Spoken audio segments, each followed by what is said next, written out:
What's up, world? This is WeNeeda5th. This is your man Mo. Got my man Hill in the building. Yo, what's the deal? Got my man P on the line right here. What up? No load management over here. NBA Finals, Game 4. Pretty much wrapping up right about now. Cool. We got out of there, as y'all can see. It's live now. I think it's maybe, 6-7 minutes left in the fourth quarter. We affectionately call Marv. Extensive. Extensive. It's going to be a nice, good time to really start up the show in fourth quarter. What we got? We got minute 17 left. Minute 17 left. 119.80. I got 119.80. I got 40 point. I got a revised score, 122. Just hit the three. 82. 82. So they passed it 44 seconds 30 left. point first half. In the game, 122-84. Okay. 38 points. Yeah. One down, 3 to go. Said Dallas in 7, 1 down, 3 to go. They just want to make it difficult. Yeah, and I think if you're Dallas, you're just thinking, we just got to win one game. Unfortunately for them, that's also the same reality that Boston is living with. We just got to win one game. We said in the beginning that closeout game is going to be the hardest one for Boston when they get there. So. Now, we watched the game. Right. What do you think that Dallas did differently this game that they weren't able to do in the first 3 games? I think they defended better. Like Lively and Gafford just been active on the rebounds, just calling out the defense, the picks or whatever. I just think they were just the energy. Like I think they won because of the energy. We know the skill that Kyrie and Luka have, but I think Gafford and Lively, the energy they brought really galvanized that team. And I think that defense made Dallas look more familiar to that juggernaut that was, playing against Minnesota. You know what I mean? Like the ball was moving. It wasn't kill offense with Luka 16 seconds deep into the shot clock.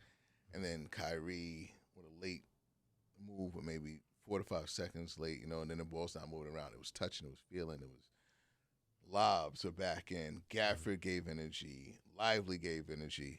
And that was the recipe for their success in the previous series. And if they can continue that. Speaking to that point, do you think Dallas benefited? It seemed like they were playing faster tonight. That they, to your point, hey, Luka wasn't holding the ball for extended periods during the shot clock. It seemed like when they had the opportunity to push the ball up the court, they were taking those opportunities and really trying to get downhill with those opportunities. You guys think that had an impact on how Boston was able to defend them this game as opposed to how stifling Boston's defense has been in the previous 3 games? Could have played a point into it. I tell you the truth, I don't remember Boston's defense in this game. I just remember what Dallas did to them to make them uncomfortable. So I saw a lot of fast break points with Dallas, and I saw a lot of tripping on the other end, like uncomfortable feel with Boston. Boston gets, out of whack, then it's like a snowball downhill with those guys. So if Dallas could take this to the next game, it's going to be in Boston, crazy crowd at home. It's going to be a tough task. If they can continue that, I would think Game 6 would be theirs and up for the taking for Game 7. It'd be perfect. Game 5 is everything to Boston. They don't want to just go 7. What are your thoughts? Yeah, I agree. I just think it was the energy that Dallas brought. I thought, I think that's the difference. It's going to be tough in Boston. Very. That crowd is going to be crazy. Very. One of the things that I know me and Pete were talking about before before the game even started tonight. With everything that we know about Boston, and I think we've all been on the record as saying, hey, Jayson Tatum deserved to be an MVP candidate. Him and Jaylen Brown are all NBA players. That the starting 5 is one of the most talented starting fives in the league today. Mhm. I think we've all said that at one point in time. Given that, why don't we believe that Boston can win this? And that's one of the questions I asked Pete and asked him to hold his answer until we got to the show. But yeah, why don't we believe in Boston with all those facts that we have? Well, first I would say, why didn't we? Mhm. Why didn't? Because I think everyone believes in Boston now. No,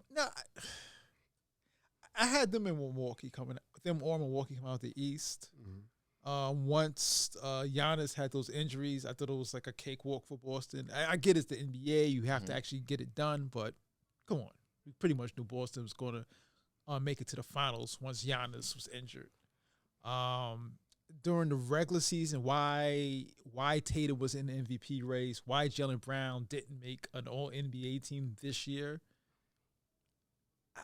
I don't know. Like I don't know. I don't know whatever the it factor is or what draws people to certain plays. I guess those two don't have it. But and I think I'm speaking for us in particular. Like, hey, we said that Tatum belonged in that MVP conversation. Right. We said that both of them probably belong on an All NBA team. So knowing what we, you know what I mean? Like, how come we couldn't make that jump to say, oh, they're going to win this championship? Now, I think it was momentum. The way, I think, piggybacking off of P and piggybacking off of you in both ways, right? So they didn't have a test really in the East. It was a hampered Indiana. You know what I mean? Miami, no Jimmy. Right. You know what I mean? So you didn't really get a feel like they were tested. Dallas was battle tested. You know what I mean? They took over a high, albeit young, Oklahoma City team. They took over. No one was taking. Anthony Edwards was about to take the next jump to the next Jordan that they were talking about, Right. and they dismantled them. So coming off, it's only right that you're flying on the coattails of that to make you say like Dallas is going to take it into the finals, and I think that's all it was. It's just always we're taking advantage. Boston's always going to have this with me. You know what I'm saying? Until they do it, and even when they do it, I'm going to say they had the easiest road. And they just so beat them. I want to see Boston do this and come back and beat Dallas because I don't think they weren't tested. They have all this energy and rest, so this should be it. Yeah, and comparing them to Dallas, like before this, I was going to say Dallas had probably the most impressive run to a championship if they had finished the deal. So you got to beat that. They beat that Clippers team. I know we go back and forth. It's like, oh, there's a super team, but they do have 4 potential Hall of Famers on that team. They beat them. They beat the upstart OKC team. Chet Holmgren's coming to his own. Jalen Williams is coming to his own. SGA, I think, finished second in MVP. They beat them. Like you said, people had Anthony Edwards as the second coming of Michael Jordan. Sent them home with Rudy Gobert, Karl Anthony Towns. So if they had beat this Boston team, and like you said, so you see them win those 3 previous series, you're like, well, we know Dallas has been tested in 3 previous series, whereas Boston, you pretty much played these teams without their best player. And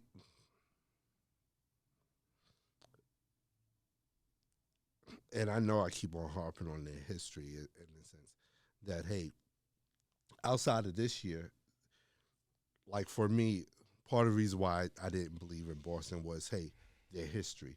I feel like Boston up until this point hadn't proved to me that they were a mentally tough team that could overcome adversity.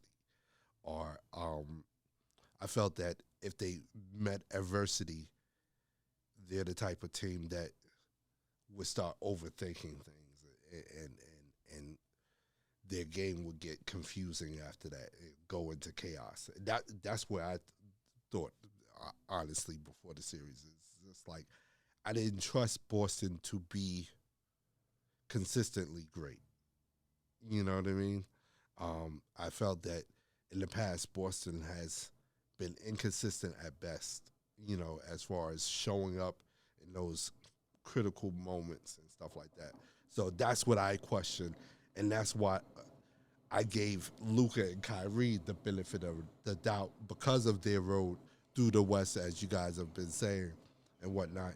And to even add on to what you guys have been saying, their road in the East, because it was didn't really have any adversity through that. Mm-hmm. And even with that, hey, some of their losses, well, yeah, I didn't see anything to their path to the finals that would convince me that they had gotten over being inconsistent in critical moments. And playing devil's advocate, like I never seen a team like within the past couple of years who's averaged like 50 wins and been 1-2 all those times. You know what I mean? And if I'm Boston or a Boston fan, that's who's put in front of me. Mm-hmm. And if I'm beating them 3-1, 4-1, I don't care if it's Atlanta, whoever, I'm doing what I'm supposed to do. Mm-hmm. And although Dallas won tonight, I close out at home, and you guys feel that way about it, which I do. I think they had listen, I beat who I had to beat. Mm-hmm. I'm a champion, period, when it's all said and done. So I don't think they should hold their head about how they – listen, that's attrition. They were healthier. They stayed healthy to do this. You know what I'm saying?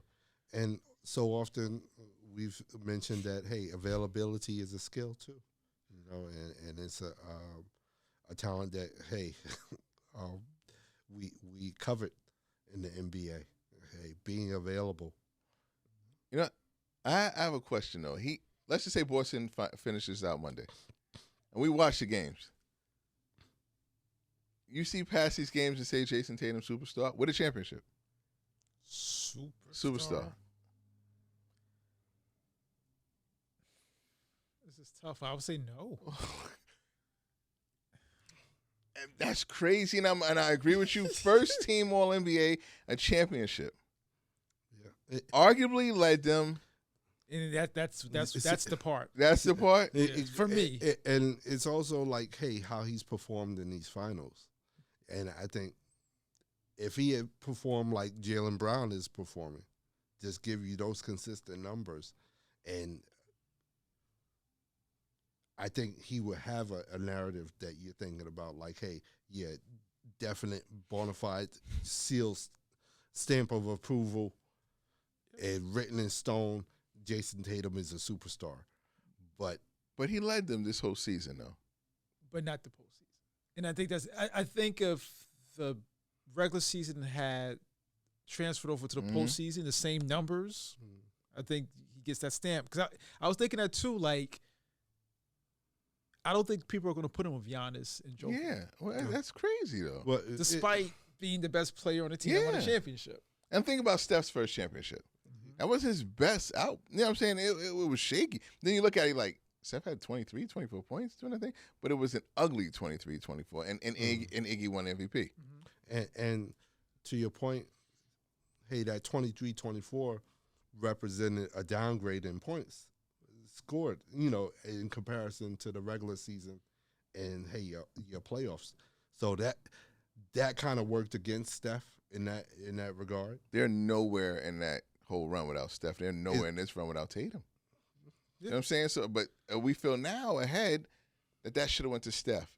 Yeah, we're looking at it now. It's like Jayson Tatum Jaylen Brown is the best player right now. Right. Because I think in the Steph case, I think most people think Steph was the best player even in the playoffs for Golden State. Right. In this playoffs, I don't think people think. I think it's a debate. You know what I mean? I think it's a debate. Some people may say Jayson Tatum does other things as far as rebounding and defense that puts him over Jaylen Brown, but I think it's a debate, and I think with Giannis and Joker, there was no debate. None. And I think whether unfair or fair, part of that dynamic is set up by Jayson Tatum and who his heroes are. You can't go around saying Kobe is the reason why you play basketball. And, hey, that's the one you idolize, because there's a certain standard that Kobe had. And if you really about that Mamba mentality life, hey, Kobe would tell you right now, you ain't do nothing. like even up 3-0. What you do? Got him. He got him there. And I mentioned Kobe and whatnot in the sense that, hey, you ain't do nothing until you win it. And even then, I think you have to show up at the very least and be yourself. He's not even being himself, like in comparison to the regular season. It's like, hey, at least be that dude, if not better. You know what I mean? And especially, like I said, if you're going to be putting out, hey, Kobe is the standard. You know what I mean? Like, hey, there's, fair or not, there's certain expectations when you start putting out those names like, hey, Kobe is the standard, or in Kobe's case, oh, Jordan is the standard. All right, now you got to show up. Yeah, it's 1 in a million. I think it's more hyperbole because a lot of people have Mamba mentality and they just stink. Yeah, I almost don't even. I almost cringe when people say that at this point. You know, and the whole Mamba mentality. What if you want to? I don't even like that. Even saying that anymore. I just think Kobe was Kobe. He was a great player. I think Kobe had the Mamba mentality. I think that's who had the Mamba mentality. Right. Kobe. Michael Jordan, if you want to say, which comes, it's the same thing. Whatever. To say these other players have it, I need to see it first. I mean, when I say I need to see a chip. You know what I mean? Like it's cringe. I start to cringe when I hear everybody has Mamba mentality. I guess I don't want to start naming players, but it's like 10 players in the league that supposedly have Mamba mentality. They're all home watching the finals. It's just gonna look awkward when it's time to present on that podium, and you give it to Iggy and you give it to Jaylen Brown. I think it's different though. I think the Iggy. I think Steph got robbed. With all due respect to Andre Iguodala, who I think is a good player. Right. I just think Steph got robbed. In this case, I think Jaylen Brown probably might end up deserving it. We'll see what happens in the next game. Mm-hmm. But it's interesting topic when you think of Tatum legacy, where you would rank him all time. Of course, you're not going to put him with the Kobe's. In this case, I don't think you even put him with the Giannis and the Jokers. Mm-hmm. But I think you would put him, when it's all said and done, above like a DeMar DeRozan, Paul George. So he's somewhere there just because of the chip. So it's a little weird where, you know, your first team All-NBA, you win a championship, and people are like, I don't know. Jayson Tatum, Harden, no chip. Jason. I think we have to wait for the career to play out, because I think James Harden numbers, like just total numbers, are going to be as good as just about anybody. So I think it depends on health, of course, for Tatum. Harden is on the other side of his prime. I think Tatum is maybe just starting his prime, which is a scary thing when you think about it. So right now I probably would go with Harden, but Tatum, I think it's just he just needs the longevity at this point. And forget about Western Conference Finals with no team whatsoever. What he did, Harden it's going to be a funny study at the end of his career. Yeah, he did much better without talent. Yeah. It's odd because, like you said, he did better without talent, and he's one of those guys. When he had talent, you can't say Harden didn't have help. Yeah, he's always been on teams with good players. So, it's not easy. Mm-hmm. It's not easy to lead a team to a championship. It's just not. There's a reason Kobe's Kobe, Jordan's Jordan, LeBron's LeBron. It's not easy. Mm-hmm. Okay. I don't know what his stat line was this evening, but Kyrie had a better game this game.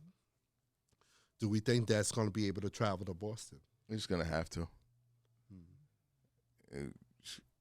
It's no choice. I know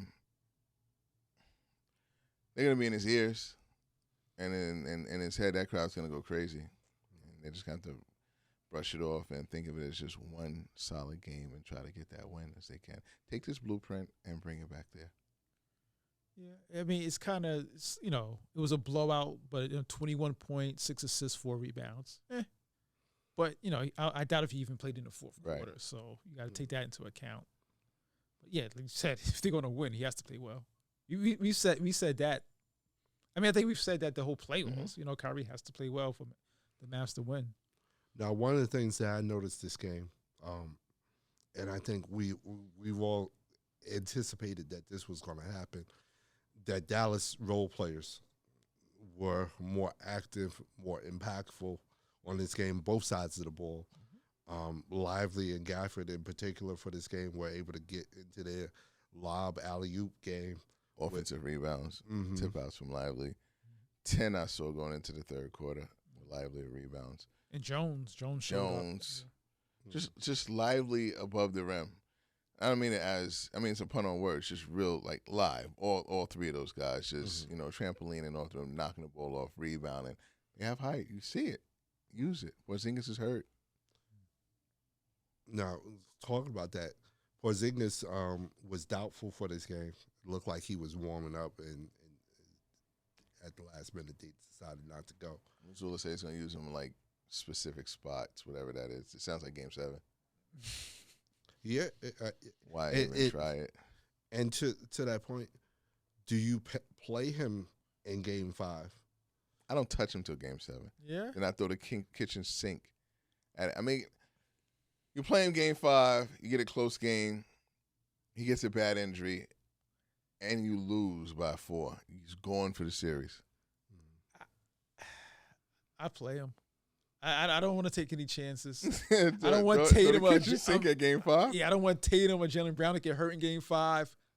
We're at home. I'm trying to close it out. Porzingis, throw the kitchen sink now. Give me 25, 30 minutes. I'm not playing around. I want this chip. It's a heck of a game. Both a heck of a game. Because if you don't play him, you probably ask some questions why you didn't do it now. Yeah. And then if he tire blows, is you had 2 in the bank. Right. I think I would be somewhere in between with you guys in the sense that Shocker.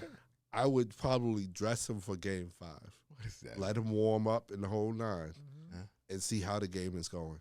If it's a relatively close game, hey, I'll get him some minutes in and, hey, let you be impactful. But if it was like this game where, hey, it got away from them early. Well, how do we know that was No the game plan tonight? Maybe he said, okay, I'm going to see how it goes. Got blown out, okay. What if it happens again? Like, what if he's the difference of not getting blown? You know what I mean? Like, and I get it, but I'm really thinking as an organization and not the player. Like, if he gets hurt, If he dies, he dies. Yeah, that's what that time I'm on now. Like, so you can rest all summer. We'll figure it out later. I'm trying to close this out and win this chip because I don't want to lose in Boston. Then if he does play, he's coming back in Dallas where the role players play better. Next thing you know, you're in Game 7. I'm not trying to see a Game 7. I don't play him 5 or 6. I'd stay away. Yeah. So I mean, and I understand. Yeah. I'm just part of it is just nerves. I want this done. I don't want to risk no injury from nobody. Yeah, you're worried about him getting injured. Yeah. I'm worried about Tatum and Jaylen Brown getting injured. Like, nah, we're closing this out. I'm thinking at home, you rest them. They still should find a way to win this at home. I don't know, coming off this last game, you might want to just play him and throw it at him. You play him, throw it at him, and they lose. And he's gimpy. Tough. Now it's in their heads. He's not going to play. Snowball effect. Game 6 is over. Game 6 is a blowout. And he back home for all the marbles. Game 7, what everyone wanted, and history. 0-3. Then we asking for y'all to never return back to TD Bank. The rim is, forget it. It's screwed beyond. It's double rim, beyond tight. You're pulling up. You're shook. Luka and Kyrie are just flowing loose and everything like that. You might get skunked that Game 7. I agree with that, and that's why I'm playing Porzingis. Like, I'm not trying to see Game 7. No. Yeah, I might have to lean towards Game 5 then if that's the case. I just want him as healthy as possible, but in that case, it might not even matter. But it sounds like history could be made, maybe. Game 5. What is Game 5? We'll see. Game 5. Game 4, like we said, the role players were able to get more active and stuff like that. How does Dallas take this momentum and bring it to Boston for their role players in particular? You got to bring the same energy. Mm-hmm. I mean, that's it. It's just, at this point, everybody, you know what you are, you know what the opposition is. You just have to bring that energy. Flying around for loose balls, rebounding, communicating on defense. You know what I mean? And you just assume Luka and Kyrie is going to be Luka and Kyrie. Mm. And you're hoping that New York makes some phone calls that you call a little bit loose on Luka being handsy, not moving the puppies, because he was exposed in Game 3. Yeah. And he was moving them better this game, but he still was nudging and grabbing and reaching. So if they let some of that go, it's big business. He keeps extending the games. So let him play. Swallow the whistle. Hey, guys, let us know what you guys think. Did you watch Game 4? Did you see Dallas blow out the Boston Celtics? What are your thoughts on Game 5? Who do you think is going to win? Hit us up on social media, Facebook, Instagram, TikTok.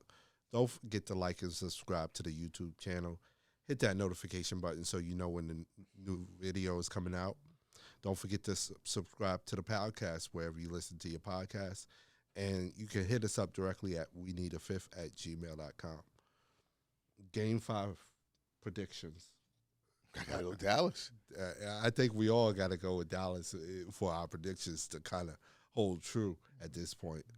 So, any thoughts on scores? I know I got to be in the high teens for Dallas, so I'm going to go 113. Let's go 113, 108. I actually like that score. I think I would go with that one too. P? Go 117, 114. Okay. All right.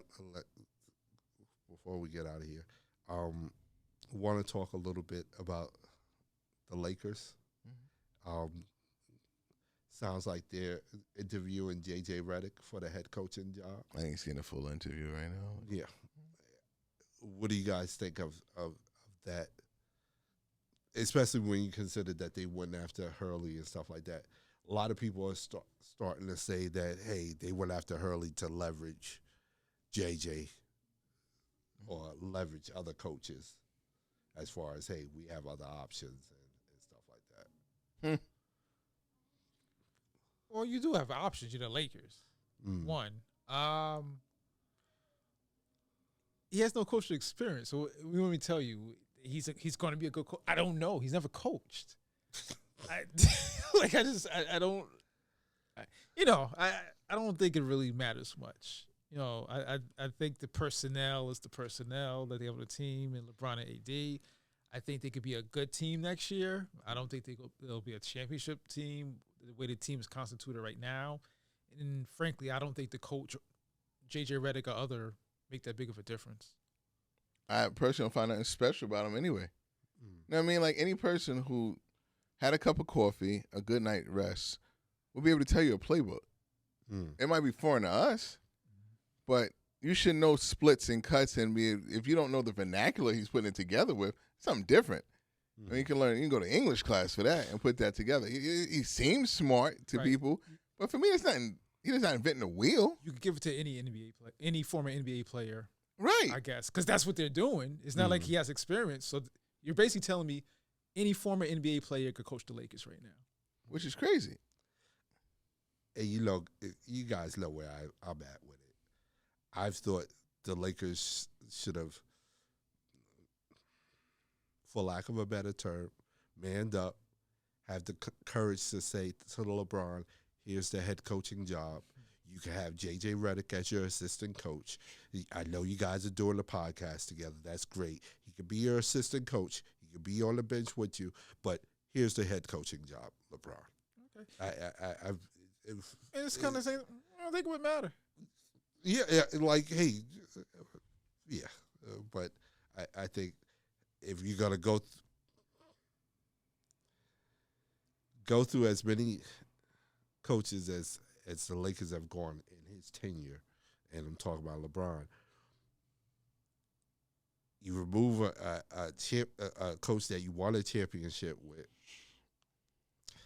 and I just at this point I'm of the thought, if LeBron's not happy with the coaching and stuff like that, then you guys need to let him coach and need to put him on the table and say, hey, you should be coaching, since none of the coaches that we've hired, even the one that won a championship with, is good enough. You need to coach, and you should coach. And we'll pay for JJ Redick to be your assistant coach. What player coaches we saw in our lifetime? None. None? In our lifetime, no. None, right? No. All right. Because I think latest one might have been Russell, or maybe I want to say oh my goodness, yeah, I think Russell is the latest one. Ex-players that coach, Nate McMillan, good coach. Adrian Griffin. Pat Riley. It's been a lot. Mark Jackson. Phil Jackson. Mark Jackson. Ty Lue. Doc Rivers. Phil Jackson. Jason Kidd. JJ Redick. I mean, To be determined. yeah. Yeah, to be determined. And also hats off to Juwan Howard, too, getting on that next coaching staff, too. Yeah. Good to see he bounce back. Cabbage patch for my man Juwan. It's the Lakers. You know what I mean? So it's more so business when it comes to them. I think my heart is going. I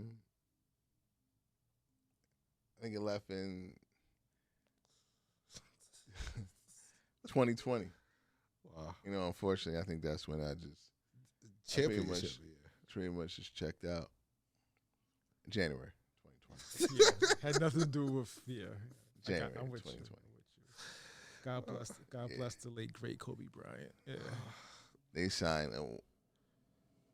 Once they signed him, the franchise to me just sold their soul. Okay. Like I got to laugh and everything that they won a championship. And I don't fight the bubble people who say bubble championship. I've never fought that. I have no issue with it. You know what I mean? But I have no issue with them winning it either. To me, it seems harder to win without, fans. People saying, oh, the fans are yelling. It's tougher. Regular old school AAU, pickup basketball, it's a lot more competitive that way. So I give them the chip. But I didn't care because LeBron James was a Laker. Okay. So you are a fan from day one. I'm not a fan. Okay. Say no more. Say it with your chest. Love what you do off the court. Love what you do off the court. But as for me, and I respect them. Top 3, top 5, whatever do it. So, but the Lakers going to do what they're going to do. If I had to pick, I say maybe JJ. I hope they're doing the coaching hiring in a respectful way. You know what I'm saying? Like get a firm, check a background. Don't listen to certain people, and do the higher chances are probably not. But there are a lot of other coaches that's out there that I think can do a really good job. And I think they let go a few that might have been. Terry Stotts on the sideline at one point. I think so. Good coach. Yeah, he's a good coach. He coached. Like I said, with the way they're doing business right now with their coaching, have the courage. Nash tried it one time, right? Have the courage to just hire LeBron James. Off season should be interesting. When is the Olympics? I think the end of July it starts. Yeah, right. Like mid-July or something. So that pretty much it's one of the good years like that rolls you into September, pretty much. All right. Hey guys, let us know what you guys think. What do you guys think of the Lakers' potential head coaching hires? Do you think they should hire LeBron James as the head coach? Hit us up on Instagram, Facebook, TikTok. Don't forget to like and subscribe to the YouTube channel. Hit that notification button so you know when the new videos come out. And don't forget to subscribe to the podcast wherever you listen to the podcast. And you can hit us up directly at WeNeeda5th@gmail.com. Fellas, what's on the radar? I think they said next game's Monday. Mm-hmm. Let's go Dallas. Just get one. That's all they need. Just one. That's all that's on the radar? That's it right now. P, what's on the radar? On the radar has to do with Game 5, of course. I'm just, the old adage, defense wins championships. I think that may hold true in this final. So, but Game 5 definitely on the radar. For me, on the radar, Game 5. Also, and I'm surprised neither one of y'all said this, Yankees-Boston Red Sox series. No. Okay. After watching the Dodgers, this is like a downgrade. Yeah, okay. Dodgers, Yankees. Well, I always like to watch the Yankees beat up on the Red Sox, so and I anticipate that happening this year as well. So, go Yanks! I'm there for that. Sunday, I believe they're playing. So, anything else before we get out? No. Say it.